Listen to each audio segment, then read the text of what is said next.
അപ്പോസ്തലപ്രവൃത്തി 3-ാം അധ്യായത്തിൽ മുടന്തനായൊരു മനുഷ്യൻ സൗഖ്യമാകുകയാണ്. മുടന്തൻ എന്ന് പറഞ്ഞാൽ പോയ വഴിക്ക് ഉളുക്ക് വീണ് മുടന്തിയതല്ല. അമ്മയുടെ ഗർഭത്തിൽ നിന്ന് പുറത്തു വന്നപ്പോഴേ അവൻ മുടന്തനായിരുന്നു. അവനെ കൊണ്ട് ജീവിതത്തിനകത്ത് വളരെ ബുദ്ധിമുട്ടിയ മാതാപിതാക്കൾ പലരുടെയും സഹായത്തോടെ ജീവിച്ചു തുടങ്ങി. എന്നാൽ കുറച്ചുകൂടെ കഴിഞ്ഞപ്പോൾ അവനെ ഒരു ദേവാലയത്തിൻ്റെ മുമ്പിൽ കൊണ്ടുവന്ന് വെച്ച് ഭിക്ഷയാചിപ്പിക്കും. രാവിലെ കൊണ്ടുവന്ന് വെക്കും, വൈകിട്ട് എടുത്തുകൊണ്ട് പോകും. അവൻ്റെ മുമ്പിൽ സമനസ്സുകൾ കാണിക്കുന്ന സന്തോഷമുള്ളവർ, നല്ല മനസ്സുള്ളവർ കൊടുക്കുന്ന ഭിക്ഷ കൊണ്ട് ഇവൻ ജീവിക്കും. അങ്ങനെ എല്ലാ ദിവസവും വൈകിട്ട് കിട്ടുന്ന ഈ കാശ് കൊണ്ട് ഇവൻ ജീവിക്കുക.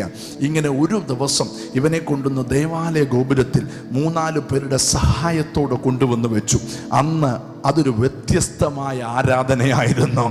അന്ന് പത്രോസും യോഹന്നാനും 9-ാം മണി നേരത്ത്, നമ്മുടെ ഇന്ത്യൻ ടൈം ഉച്ചയ്ക്ക് 3 മണി കഴിഞ്ഞപ്പം ആലയത്തിലേക്ക് വരികയാണ്. പതിവ് പോലെ വരുന്നവരോടെല്ലാം ഭിക്ഷ യാചിച്ചുകൊണ്ട് ഇവൻ ഇരിക്കുമ്പം പത്രോസിനെയും യോഹന്നാൻ്റെയും മുഖത്തോട്ട് നോക്കി വല്ലതും തരണേ എന്ന് കൈ നീട്ടിയപ്പം പത്രോസ് അവിടെ നിന്നുകൊണ്ട് വിളിച്ചു പറയുകയാണ്, ആമേൻ, വെള്ളിയും പൊന്നും എനിക്കില്ല.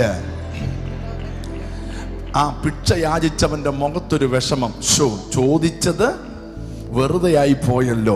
എന്നാൽ പത്രോസ് പറഞ്ഞു, വെള്ളിയും പൊന്നും എനിക്കില്ലെന്ന് പറഞ്ഞുകൊണ്ട് ഞങ്ങൾ ഒന്നും ഇല്ലാത്തവരുമല്ല. നസ്രയനായ യേശുവിൻ്റെ നാമത്തിൽ എഴുന്നേറ്റ് നടക്കുക.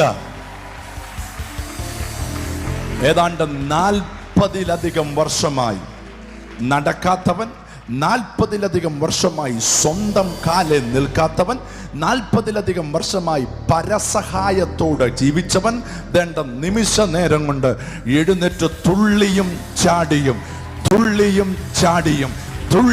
ചാടിയും അവൻ ആലയത്തിൻ്റെ അകത്തേക്ക് കയറി.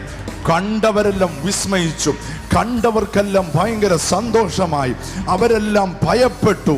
അവൻ അവിടെയും ഇവിടെയും നാട്ടിലും എല്ലാം പാട്ടായി. ദണ്ട മുടന്തൻ എഴുന്നേറ്റ് നടക്കുന്നു. അവനെ കാണാൻ ആളുകളെല്ലാം കൂടെ അവൻ ഇരിക്കുന്ന സ്ഥലത്ത് ഓടിക്കൂടിയപ്പോൾ അവൻ ഇപ്പോൾ ഇരിക്കുന്നത് ഭിക്ഷക്കാരുടെ കൂട്ടിൽ അല്ല, പിന്നെ അവൻ ഇരിക്കുന്നത് അപ്പോസ്തലന്മാരുടെ നടുവിൽ നിൽക്കുകയാണ്.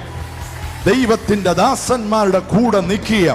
അവനങ്ങനെ നിൽക്കുമ്പം നാട്ടുകാരെല്ലാം പറഞ്ഞു, പൊന്നെ, ഇവൻ ഇന്നയാളുടെ മോനല്ലേ, ഇന്നയാളുടെ മകനല്ലേ, ഇത്രയും വർഷമായി ഭിക്ഷ യാചിച്ചുകൊണ്ടിരുന്നവനല്ലേ എന്ന് ചോദിച്ചപ്പം പത്രോസ് എഴുന്നേറ്റ് വിളിച്ചു പറയുക, ഇത് ഞങ്ങളുടെ സ്വന്തം ശക്തി കൊണ്ടല്ല, ഇത് ഞങ്ങളുടെ സ്വന്തം ബലം കൊണ്ടല്ല.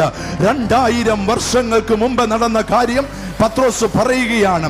ചില ദിവസങ്ങൾക്ക് മുമ്പ് നിങ്ങൾ ക്രൂശിച്ചു കൊന്ന യേശുവിനെ ദൈവം ഉയർത്തെഴുന്നേൽപ്പിച്ചു. അവന്റെ ശക്തിയാലാണ് ഇവൻ എഴുന്നേറ്റ് നടക്കുന്നത്.